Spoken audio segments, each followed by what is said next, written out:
Joining me now, Democratic Congressman Hakeem Jeffries of New York. Congressman, thanks so much for coming in. Good morning. Thanks for having me.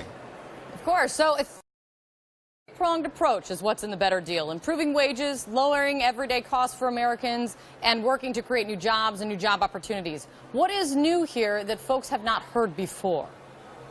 Well, one is a recognition that things are broken in terms of what's happening with working families, middle-class folks, those who aspire to be part of the middle class. Quite frankly, these folks are being screwed all across America by an economy that's not working for them. It's working for the wealthy and for the well-off. That's why they deserve a better deal, better jobs, better wages, and a better future.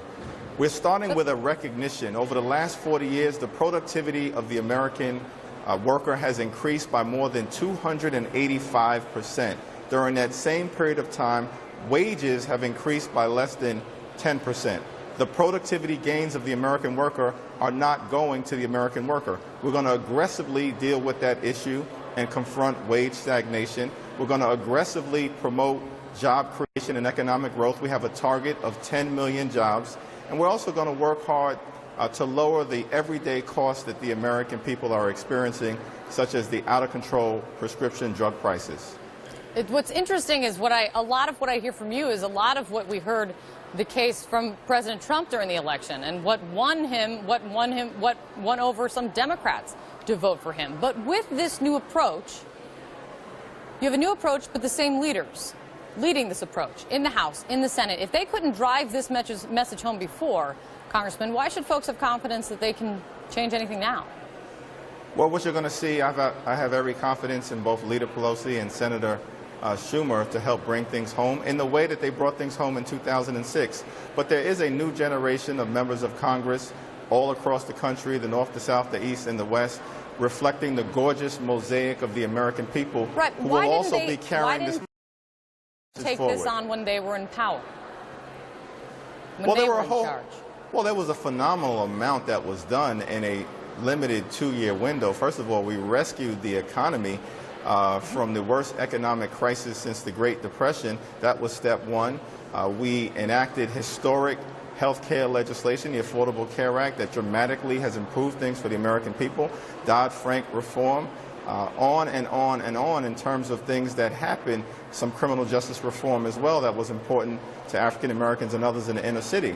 But there was only a limited 2-year window, and then, of course, Republicans took control in 2010. But we're not going to look backward. We're going to look forward. We have an affirmative economic agenda for the American people that's going to increase their pay, lower their costs, and make sure that every single American has the tools for the 21st century economy. The president weighed in on this this morning, tweeting this. After 1 year of investigation with zero evidence being found, Chuck Schumer just stated that Democrats should blame ourselves, not Russia. With that, obviously, he's taking what Chuck Schumer said to the Washington Post and putting his own spin on it, which is his right. But let me ask you this. With that point that he's making, and as Chuck Schumer has also made, that you can't blame other things like Comey or Russia when you lose to somebody who's only has 40% support, you got to blame yourselves. With this new approach, are Democrats no longer going to talk about Russia, to make the conversation about Russia and the investigation and collusion a high priority, and move away from words like treason and impeachment that they've been floating out there so far? Well, the overwhelming majority of Democrats that I work with understand that there's a cloud of illegitimacy that's hanging over the White House as a result of the possibility that there was improper or illegal collusion between the Trump campaign and Russia. But we have a special prosecutor. A cloud of illegitimacy. Do you still think that this is an illegitimate president?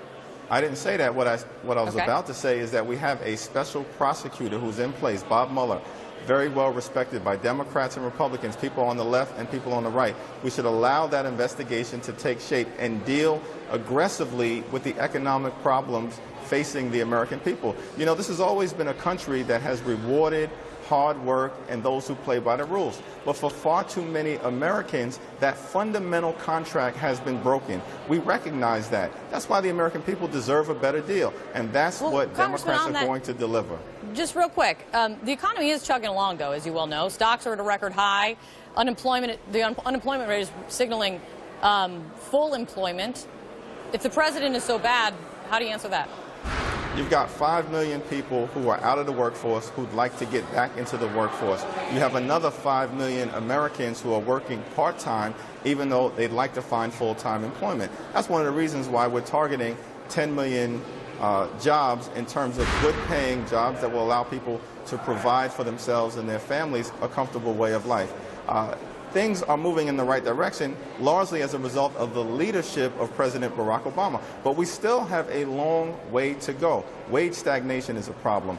Underemployment is a problem. The high cost of a college education is a problem. The fact that the pension system is eroding in many parts of the country, particularly in the industrial Midwest, that's a problem. We've got solutions to deal with those issues. We recognize the contract with the American people connected to the American dream has been broken. That's why they deserve a better deal, better jobs, better wages, and a better future.